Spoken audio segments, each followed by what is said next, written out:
Hey everyone, Ryan Young, Kama Jiu-Jitsu. Hope you're doing well. You know, every once in a while on my personal Facebook or personal Instagram page, I'll go and post something. And usually what I post is stuff like what I'm eating, right? Why? I don't know. I mean, why do we post stuff about our food, right? You're at a restaurant and you go and take a picture of it and you post where you're at. Probably it's because the stuff is really good and you want to kind of turn people onto it. So one post that I did last week had to do with steaks that I was cooking. I was too lazy to grill it. Normally I like to grill my steaks, but you know, when you got to do charcoal and all that. So what I did was I just pan fried it in a cast iron pan. And what I did was I had found some aged steaks that I had aged it around Christmas time or so. And they were in the freezer and I just unsealed it and I just pulled it out and I salted it and I put it on I just sauteed it in butter on a cast iron pan. And people and I said that it was 30-day aged, and all of a sudden I get all these messages, you know, via PM and in that thread asking me, how did you do that? How did you do that? You know, hey guys, it's very simple. It just takes time and a tiny bit of effort. And for me, I've aged steaks before, but I haven't really done them to the degree that I just did this last one. And the reason is because when I get a steak, I look at that steak and to me, I'm like, yum, I gotta eat that thing. And it doesn't last long enough for me to age it. By the way, aging steaks is not really easy to do unless the steak is super thick. Now what is aging? Okay, aging is where you let the steak sit out in a dry environment, typically in your refrigerator, right? And the water gets wicked out of the steak. At the same time, you have these molds, bacteria, I don't know what it is, enzymes or whatever that attach themselves to the steak. And then what happens is they tend to break down a lot of the connective tissue of the steak, thereby making it more tender. Now, if you go to a restaurant, you know, they will have meat lockers where it's a nice cold environment. I don't know how cold it is, but you know, they all keep secrets when it comes to that. And then they go and put meat in it. And you know, these things go on for years and years and years. So there's a lot of bacteria and mold, spores and all that are flying around in the air. And then it touches the steak and then it starts to then grow. So if you go to a restaurant, a really good restaurant that ages steaks, you'll find that their steaks are pretty consistent in the way they taste. It's because they use that same meat locker and that same mold spores and all that organisms are flying around in theirs. But if you go to another restaurant that ages steaks, you'll find that it's an 30-day aged ribeye here tastes a little bit different than a 30-day aged ribeye there, probably because it's a different environment. You know, they have different, you know, bacteria people that are running around in there that are affecting the taste of your steak. So the reason why you'd age a steak is because you want to take some water out, right? So if you think of any food that you add water to, if you add too much, it becomes watery and the flavor becomes less. So what you do is by taking some of the water out of the steak, and there is water in steak, a lot of it, actually, a lot of moisture, then the steak will will have a more intense flavor. Also, what it does is, you know, besides taking the water out, it breaks down the enzymes, like I said. So here's the best way that I've found to start. So I'll try to go step by step with this, but you know, since I kind of talk a lot, you may have to kind of write shit down. So number one is you need to get a rib roast. And I used a ribeye roast, or what, a rib roast? Yeah, so that's where you get ribeye steaks. So they're pretty expensive, or they can be, because meat is expensive right now, right? Thank you, Joe Biden, right? And the best time to buy rib roasts is usually during, say, Christmas and Easter. For whatever reason, markets will, I guess, sell them at a loss so that you can buy all the other stuff in their store. So I'll give you an example. This past Easter, I think we had a sale at Tom Thumb, which is a local grocery store. Tom Thumb is very similar to an Albertsons, and I think Kroger is very similar to a Ralph's, something like that. But anyway, any grocery store will sell you a rib roast, and I think I paid about $5 a pound. So they were, I want to say maybe 7-8 pound rib roasts. So they were very reasonably priced. Maybe even if it's a 10 pound, you know, $50 if you buy a 10 pound rib roast for $50, you get the bones, of course. But you're looking at, you know, what does it cost at Costco to buy ribeyes? About $9.99 a pound, right? As of right now. It was as high as, I want to say, $16 a pound just maybe a few months ago. So meat can be very expensive. So if you can find a way to get it cheaper, obviously find a way to get it cheaper and buy a lot of it and just freeze it. And have a lot of freezer space. Some of you have a deep freezer. You know, I just have 3 refrigerators here. You know, just kind of accumulate them over the years, and you just don't toss them, right, as you move. So I use my freezers, and I just store my meat there. Now, when you get a rib roast, I don't like roasts, so I'm not a big fan of prime rib.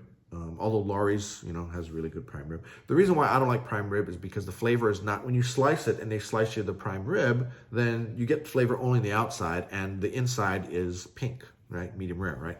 I don't like that. I got to put salt on it after that. I'd rather be cooked like that. So here's what I do.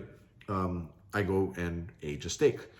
Now, you can go and buy an aged steak if you want. If it's in your budget, why not, right? Whole Foods has them. Central Market has them, you know, the Highline supermarkets. But you're talking about anywhere between $30 and maybe $40 a pound for an aged ribeye.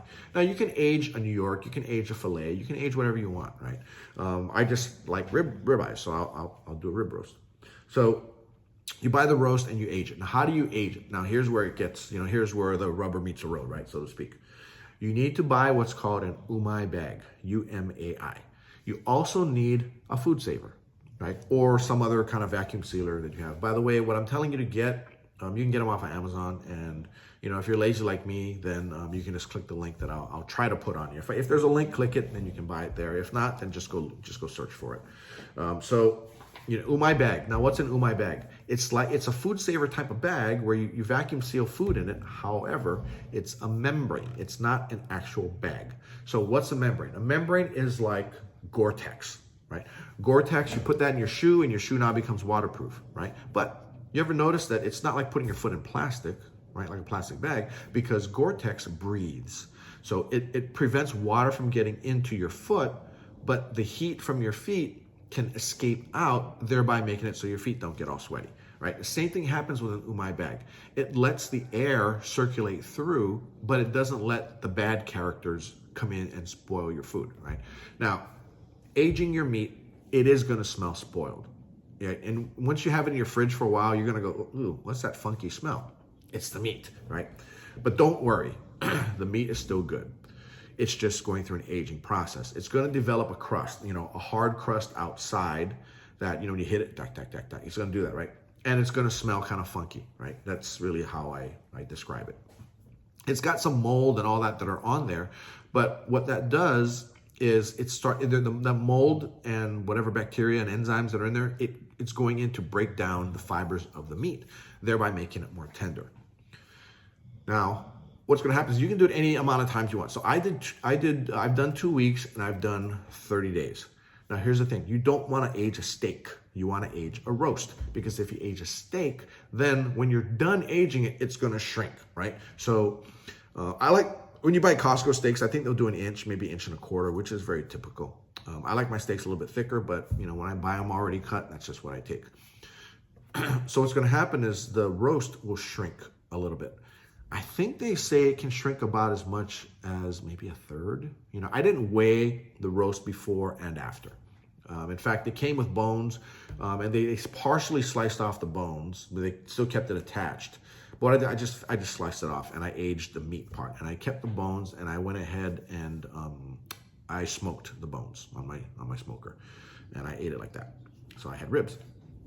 So you put the meat in the Umai bag, you seal it.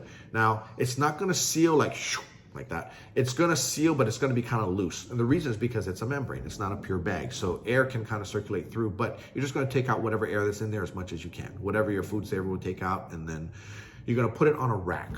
You need to put it on a rack. And I also put a link for that too. The reason is because a rack allows for circulation of air in your fridge, right? If you put it on a plate, then what happens is it's going to be sealed on the bottom. So air is not going to be able to circulate underneath. So you put it on a rack, then the air circulates under. What you can also do is every week, just go and flip it over. And then flip it over, right? You're going to do it 4 times if you do it 30 days. And then after that 30 days, you're going to take it out of the fridge. You're going to cut the bag and pull your hunk of meat out. Now it's going to be aged, right?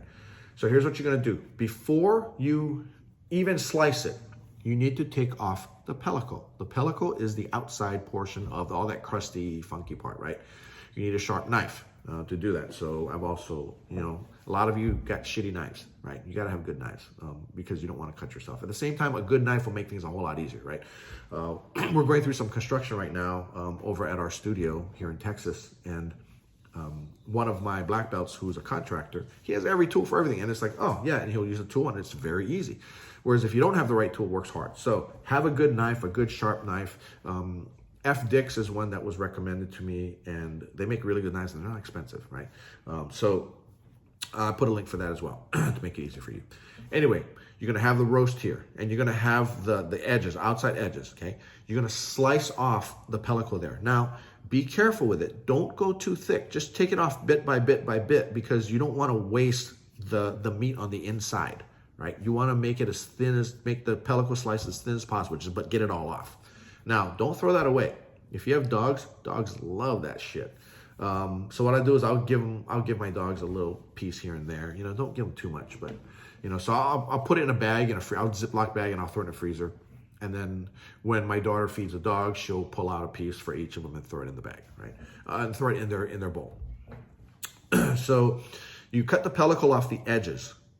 Then you slice the steak, you slice the steaks, make the steaks, or slice the roast and make the steaks that you want. So I'll go like 1.5 inches, right? I want my steaks to be at least 1 pound. And I have a little, scale that I'll just go and put it on. And, and I'll slice. What happens is your steak, which might have been this big, your roast might have been this big when you got it, it's now about this big. So to have a steak weigh the same amount, like 1 pound steaks, you got to go, instead of going with like maybe 1.25 inches, I have to now go 1.5 inches, right? Or maybe 1 3/4 inches, whatever. So a thick steak. And what that'll do is the steak will be a little bit smaller, but it'll be thicker. So that's why you go to these restaurants and they have the aged filet mignon, and the steaks are, like 2 inches thick, right? A lot of it's because the tenderloin, or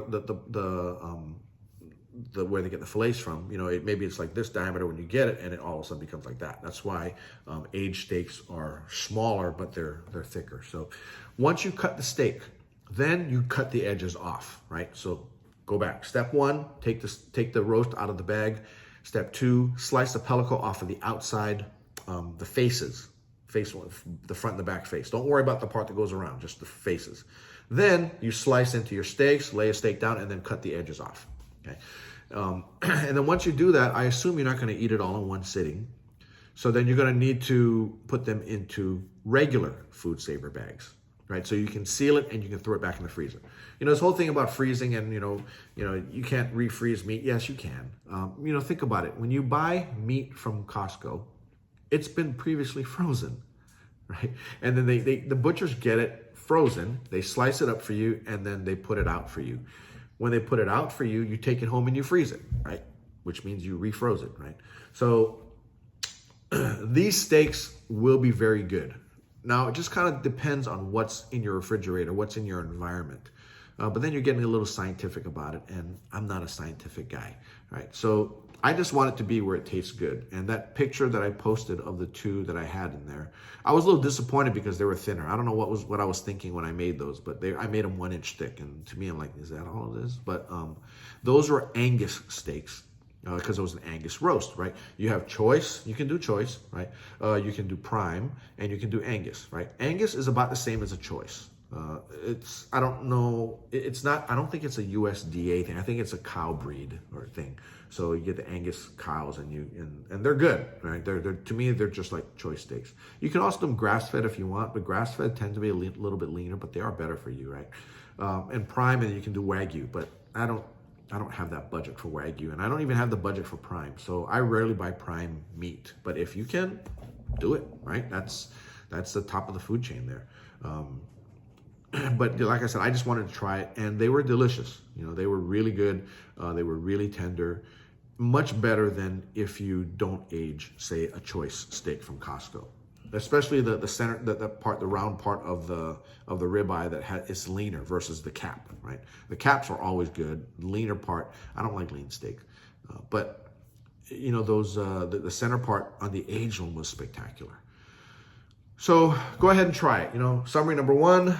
Get your roast, put in the Umai bag, seal it, put in the refrigerator for 30 days, and every week flip it over, right, and put it on a rack.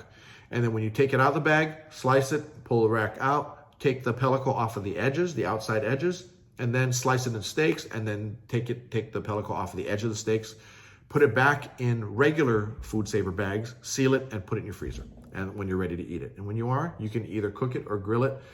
I like to grill mine. You know, I have an SnS grill, which is kind of like a Weber. I also have a Weber too, right? But that night it was late. I didn't want to spend the time to get the coals up. So I pan fried it in a cast iron pan. Now, it is better to me on a real charcoal grill. You know, a lot of you guys are into pellet and all that, but I don't know. I like charcoal, so that's just my thing. So it's all kind of an individual thing.